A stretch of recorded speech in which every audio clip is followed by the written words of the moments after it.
Hey people, what's up? Lady Caramel here. I want to start a segment where people can send me questions, but I haven't thought of a nice name for it yet. So if you think of one, inbox me, send me a message, leave a message under this video, however. But anyway, I did get one, well, I got more than one question, but this one struck me more. And I think this one, sorry. I think this one came out after the video done about dating rules. Sorry, moving a little slow today. Tired. But I will be looking down because I'll be looking at my phone. Anyway, I am 23 years old and fresh out of a 2-year relationship.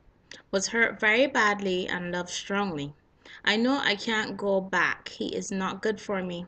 My sister and I are close and have the same circle of friends. One of these friends is a really sexy guy, and I would like to talk to him. Here is where it gets more complicated. I think my sister liked him. My question is, should I approach him and tell him I like him, and should I start dating again? Really? Okay, if you have to actually ask if I think you should start dating again, it means that you should not start dating again. You will know when you are ready to date again. And where these you think your sister liked him is concerned, as long as they actually didn't date or were intimate, to me, honestly, it doesn't matter. Because ultimately, she ain't tell you nothing. And I wouldn't even ask a question, to be honest. I would ask, you like him? I wouldn't ask you to like you. I ain't checking. And another thing that matters too in that full situation is, what are you expecting and what would he expect if you guys were to actually talk? But anything that you do from now, using the information that, and the, no, not necessarily the information, but the lessons learned from your past relationship that you just came out of, use that and move forward.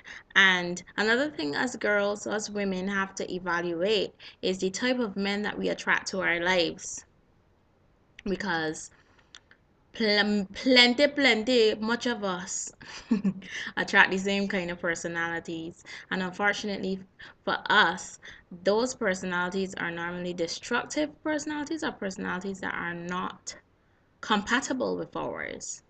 So bear that in mind. But truthfully, I think you should use this time to reflect and to do a little self-searching and enjoy life, save some money, make some new goals for yourself that you have been thinking about, and enjoy that time alone.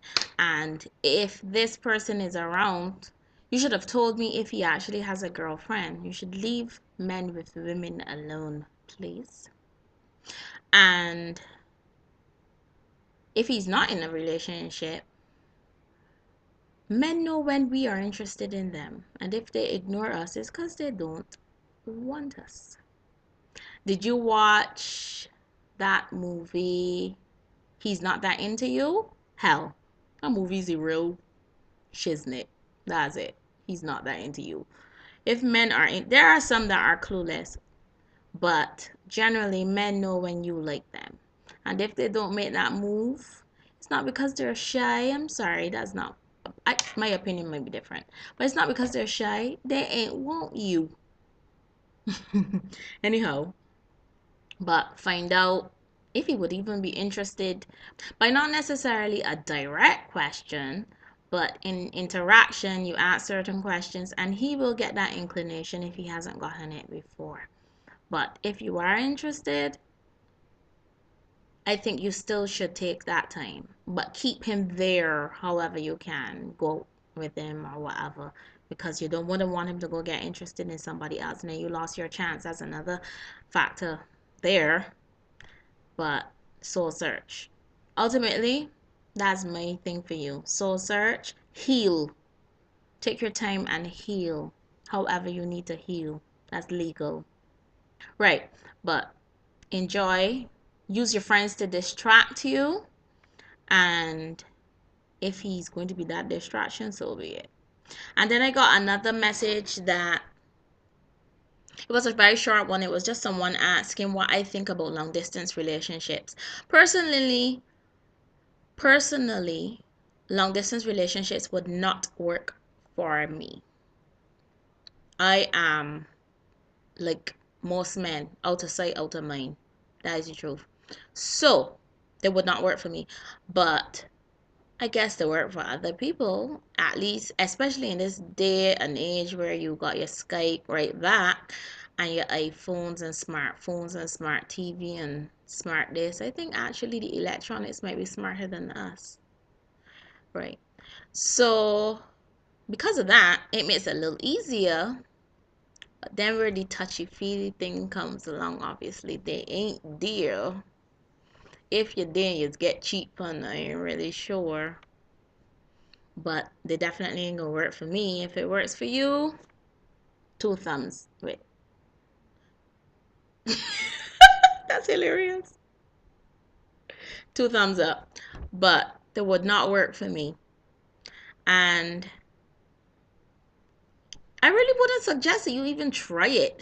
If it is a case that you met someone and you like them already and they get, let's say, a job overseas or go to study overseas, fine, work on it, try to make it work. But to actually be meeting someone online and then really discovering love that way, I really don't believe in it, to be honest. I don't. Because that's the same thing as come visit me, come live with me, as the Bajans will say. That is the same thing. Because you there, I here, then when we finally come together, you'll find how much clashes. And don't waste time on those kind of things because it's the same thing as getting a job. You have that 3 months probation. Give the men that, give the women that. Give the women the 3 months probation. Listen. Or the 3 strikes and you're out. I mean, and then you need to really think about what's worth the fight. What's worth fighting for? Are you really worth fighting for? Ask yourself that about your relationship right now. Hey, dude, you really worth fighting for? Just saying. Anyway, that's real talk for you. Until next time, toodles.